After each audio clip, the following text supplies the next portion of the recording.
First up, we're in Vancouver, Washington, where a 16-year-old is in juvenile court after violating his probation.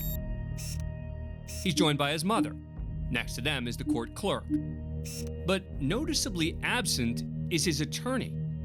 As Judge John Woolley inquires about the lawyer's whereabouts, the teen addresses the court.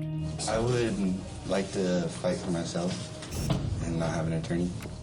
It appears this young defendant wants to play Perry Mason, but Judge Woolley doesn't necessarily think that's a good idea. Oh, that's not a smart play. That's like going out onto the field with the New York Yankees and you've never even learned how to play baseball. That's fine. So I'm not going to do that. You're going to have an attorney assist you in this matter. I'm not going to let him fly solo and walk into a court of law and try to practice law when he hasn't even finished high school.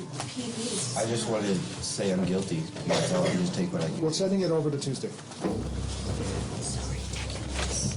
What Judge Woolley doesn't clarify is that he believes a juvenile can't legally plead guilty without an attorney present. I'm not going to accept an admission at this time. We're not getting to do what we want. So put it on for Tuesday for either admit or deny, or for whether or not there'll be a replacement of the attorney. So far, it looks like Judge Woolley's doing everything in his power to help this defendant. But when the teen continues to question him, Why can't I just admit today that? the judge loses his temper. Because I'm doing my job, sir.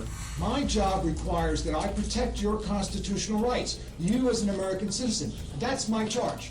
And if you're too stupid to know that what I'm trying to do is protect you, then let me spell it out for you. So step one is I bring the case back with an attorney, and then we talk. Notice as the court clerk tries to signal to the teen to be quiet, Because I'm doing my job, sir. then scores some brownie points with the boss by backing him up. And our state Supreme Court has backed you up on that. They have.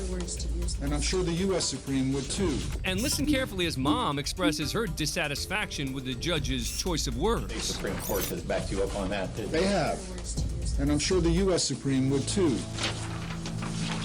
Okay, you're going to take this and you're going to have a seat. You're going to be back in court, actually. Perhaps sensing the mood shift in the courtroom, Judge Woolley offers an apology, And my apologies to everyone in this courtroom. I very rarely lose my temper. if you want to call it that. But when I do, it's usually because someone is too stupid to recognize that I'm trying to help them. There are just a few issues with Judge Woolley's backhanded apology. One, he's just doubled down on calling the defendant stupid. But usually because someone is too stupid to recognize that I'm trying to help them. And two, I very rarely lose my temper. problem is, that's not entirely true.